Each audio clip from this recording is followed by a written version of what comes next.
And previously in a Jewish journey through the Gospel of Mark, you know what we did last week. We did these 4 parables that Mark combines together, puts in sequence, one after another, jammed up together in relationship to one another in chapter 4. And what we saw, because the main idea in these sermons is that we have a job, but that God has a job as well. And our job as a follower of Messiah is to sow the seed of the word. We share the gospel, not just the gospel of the coming kingdom. Don't just share your eschatology with people, but share the good news of the King and what he's done for you. And if he has good things to do in your life, then he can have good things to do with those with whom you're sharing. But again, the main point of these parables is that while you have a job to do, ultimately we leave the driving to the Lord. We leave the heavy lifting. We leave the results to God. We just are responsible for carrying out and discharging our duties. Now, I want to show you a video. Let's watch this video. Here we go. Let's turn it up.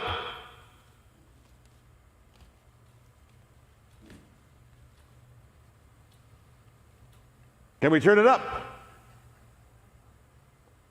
I'll go back. Are we ready for the video? Okay, let's watch it.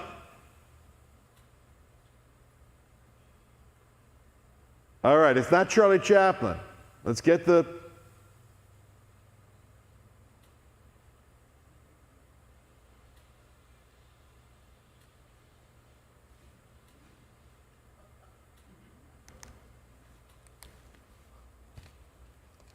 Lane, report, please. Okay, good. There we go. There we are. Well done. Really well done.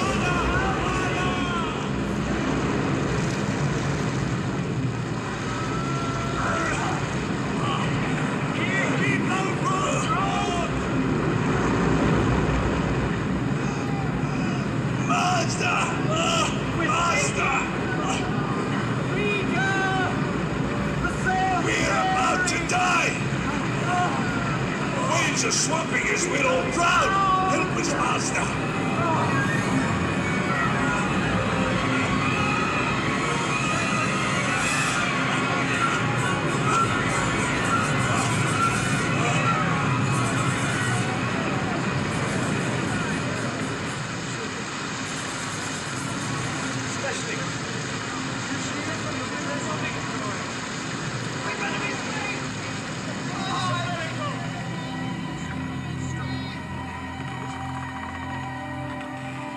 Where is your faith?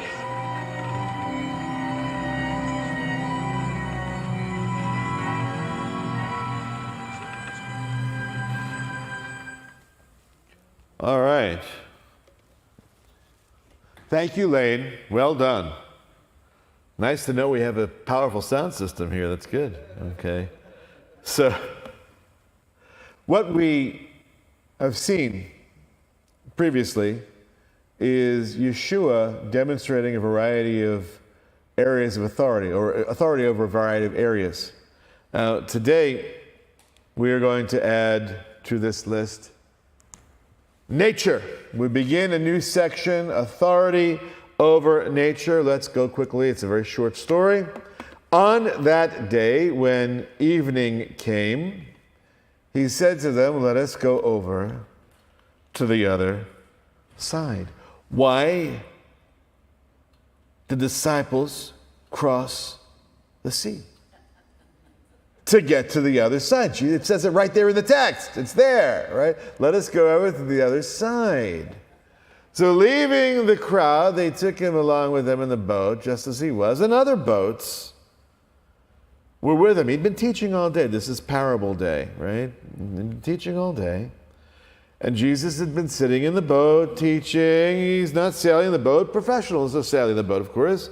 And half the disciples, are fishermen by trade, and they know how to sail a boat. And there's not just one boat for the 12, but there's a little armada that are crossing the Sea of Galilee. And the first portion of Mark takes place in the Sea of Galilee, and their headquarters are up. This is the Jesus boat that they found, very similar. You saw the movie. It was very similar to that, but here's a reconstruction. These are not giant boats. These are very vulnerable boats that they would have been out on, and they're going to the headquarters. Remember, the headquarters is somewhere near Capernaum, and they're going to cross the sea to the other side. That's the goal. It's not a particularly large lake, and it should be a relatively easy crossing. A lot of fishing was done in the evening because fishing was better. The sea could usually be, generally speaking, it could be calmer during the daytime. Or during the evening, rather, a little wilder, a little rougher during the daytime, so they could get some dinner and have breakfast as they sailed, have a nice leisurely trip across to the other side. The disciples crossed, again, not much bigger than a rowboat, and there arose a fierce gale of wind. The waves were breaking over the boat so much that the boat was already filling up. Again, not a big boat to start with, and they all said as one, you're going to need a bigger boat. By the way, 50 years, right? Been telling that joke for 50 years now, and it never gets old, at least to me. But for seasoned fishermen, this kind of weather was absolutely terrifying, right? Half the guys, they're comfortable with the lake, but nobody had been in this kind of situation before, especially those who, like Matthew Levi, for example, are landlubbers, right? They're terrified. Who wants to see a boat of that size already filling with water, with waves that are breaking over the boat? And so where is Jesus during this time? Where's Yeshua? He's in the back of the boat, asleep on a cushion. It's one cushion on a boat that size. It's a sandbag for the comfort of those who are not directly involved in the steering of the ship. So what's Jesus doing? Taking a nap. Much ink is spilled in commentaries over what is meant in this story by Jesus sleeping through the storm. What is indicated by this? What was Mark trying to convey by portraying Jesus asleep? Is because Mark is demonstrating Jesus' greatness, or Yeshua's sleeping because of various reasons theologically. I will give you my reasoning, my theological expertise as I read this passage tells me that the reason Yeshua was sleeping in the back of the boat was because he was tired. That's usually when people sleep, and they're tired, right? He's tired. He's had a full day talking with different types of people, and so he's exhausted, right? And he can sleep even through the rocking boat and the wind and the splashing of the waves. Jesus himself was in the stern, asleep on the cushion, and they woke him and said to him, Rabbi, or teacher, Rabbi, do you not care that we are perishing? Don't you care that we're about to drown? The boat's about to sleep. You're sleeping. We're drowning. It's very clear that you've got a group of Jews here, right? Because if it was Gentiles, they say, excuse me, Mr. Jesus, sir, I'm terribly sorry to bother you, but the boat does seem to be filling with water. But these are Jewish men, and they say, don't you care that we're drowning? What's the matter? It's very real. Mark, in all his brevity, as a gospel gives more detail about this particular story than any of the other gospels do. I believe it's because it's Peter's personal story. He was there, likely leading the pack with the uproar. And Yeshua gets up from his sleep, and without as much as rubbing sand from his eyes or straightening his sash, he rebukes the sea. He got up, rebuked the wind, and said to the sea, "Hush, be still." The wind died down and became perfectly calm. Now, hush, be still, that sounds so quaint. Like a lullaby. Hush, little sea, now go to sleep. Right? I don't want to drown in the big, big deep. Whatever. Yeah. But what the actual Greek word there, Siopao, be muzzled, shut up. Close your cake hole. Not hush, be still. It's very authoritative. Be muzzled. It's the same word, Siopao. Boom, boom, boom, boom. Siopao. It's the same word he said to the demon earlier in the book. It's not polite.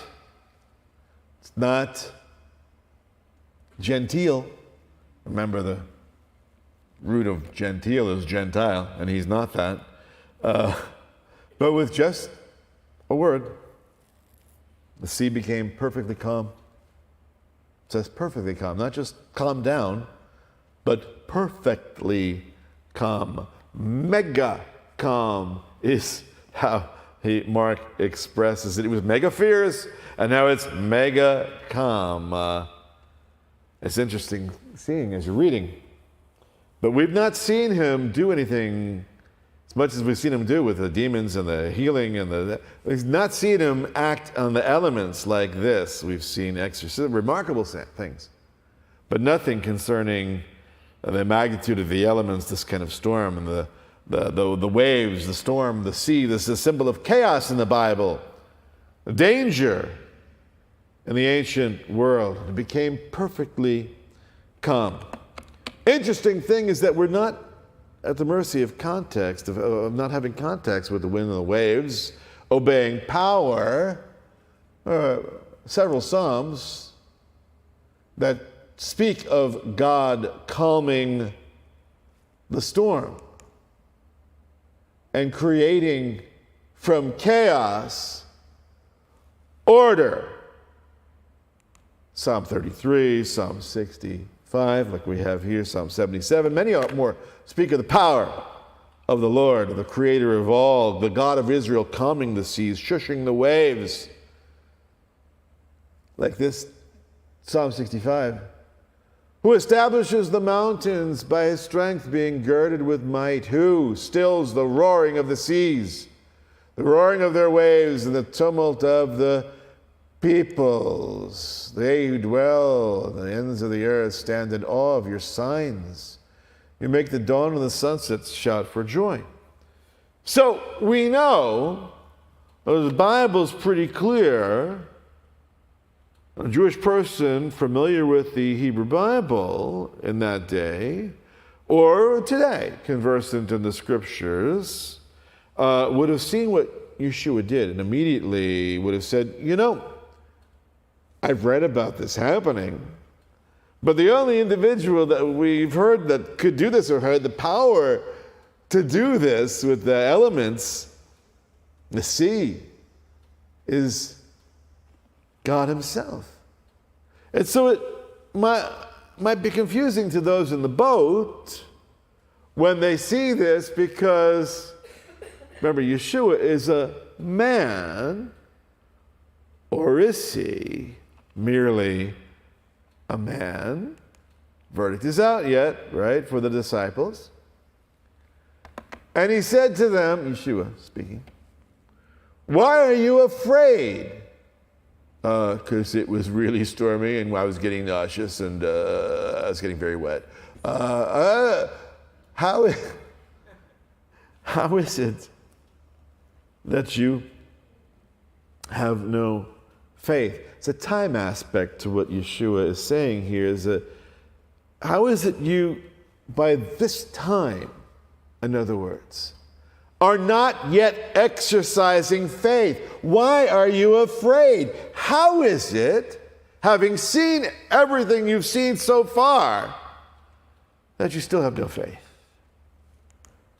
And they became very much afraid and said to one another, "Who then is this, that even the wind and sea obey him?" Again, we have this idea of mega there. This mega afraid, mondo afraid, mega afraid in Greek. They're mega scared, mega awed. Of course, when the disciples ask questions of one another, Mark has constructed the gospel in such a way that the question is timeless. That question is timeless, and it penetrates through time and history and geographic space all the way to the reader, who also asks, "Who is this Jesus, that the wind and the sea obey him?" Well, we've seen him do this, and this is a completely different kettle of fish, so to speak, in nautical terms. Something completely different from what they'd ever seen before.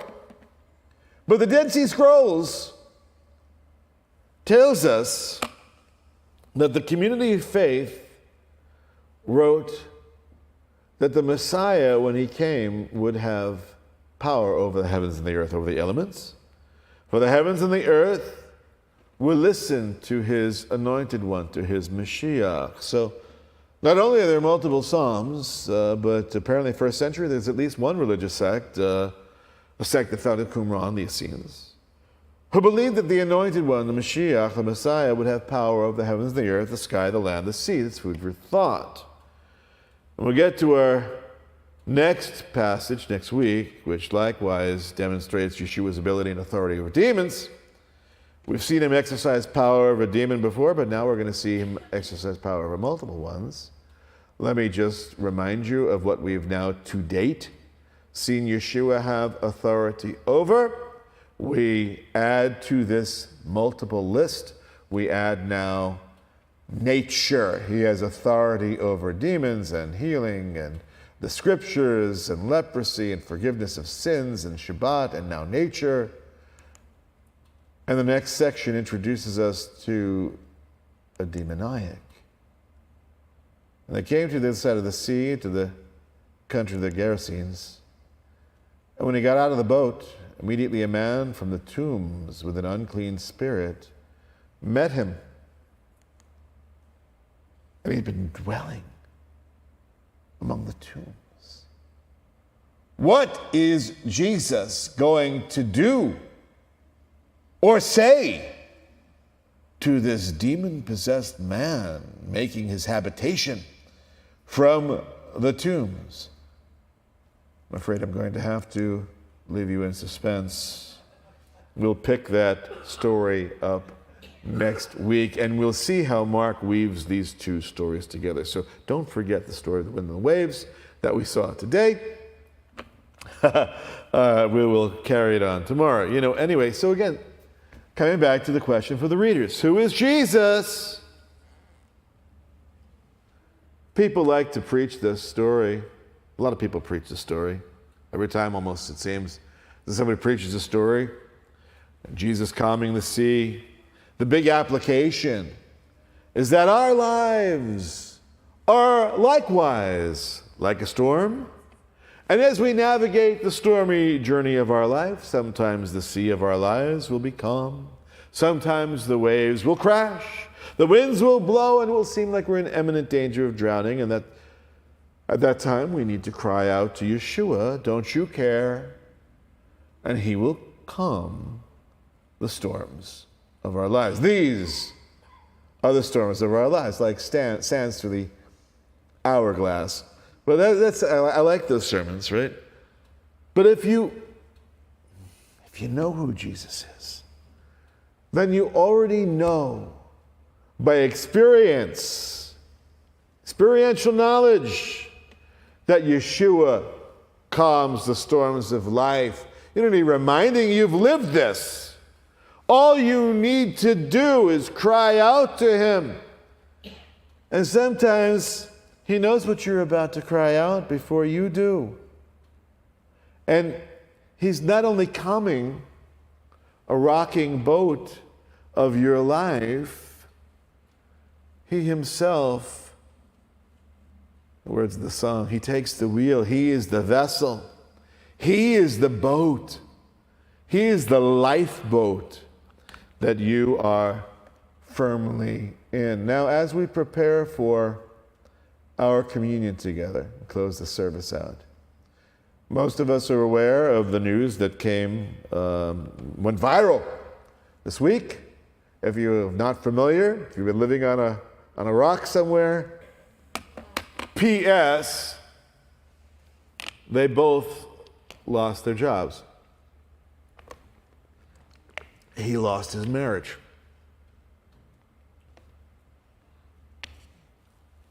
And as the scripture says, in the passage that we just read last week, for nothing is hidden except to be revealed, nor has anything been secret that it would come to light. That's Jesus speaking. In Mark 4, we just read it last week. And of course, Numbers 32, where we were today, ending in 15, but here we are in verse 23. Be sure your sin will find you out. As we prepare to take the bread and the cup, this is a good moment to be reminded that, the Coldplay kiss cam is one thing, and if you're having an affair, don't canoodle publicly, because you never know, when cameras are watching you, and what is hidden in the darkness of whatever row they were in, the last row of that section, is going to be revealed when the spotlight is on you. But see, the thing is that as believers, we know the spotlight is always on us. There's nothing that we do that is hidden in the dark. We may think, I got this situation and nobody knows about it, and I'm hiding it, and it's my own little secret sin, whatever it may be. We're very creative people that way. But my own secret sin, and nobody knows about it. I promise you, God's camera is on you. It's not creepy. It should be comforting. And then when you come, and we all will come face to face with our Creator, with our Lord, He will review our lives for us.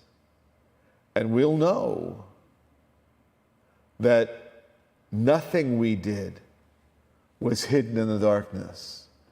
Everything will be. So this is an opportunity right now. Get your heart right before the Lord. Take this opportunity now. Let the shipwreck, and hopefully one day there'll be some reparative work on that marriage, that family. Those people will, they need our prayer and our love, not our ridicule, right? Or Schadenfreude, better them than me, whatever. Because there, by the grace of God, imagine that there was a cam on us at any unexpected moment. You cheat on your taxes this past spring? You cheated golf? I never cheated golf. You know why? I don't play golf. Right? Yeah. So, this is a moment, take a moment of quiet. I'm going to ask the the leadership to come forward, those designated, to pass these out in a moment, the bread and the cup. Oh, look who's coming. Bat mitzvah girl, bar mitzvah boy, yes. You understand that these are adults in our congregation. That's what they went through. And as you hold these elements, take a moment. You know that Yeshua said, this is my body, this is my blood. This is a moment that we can make sure that everything is copacetic between you, the Lord, and your families.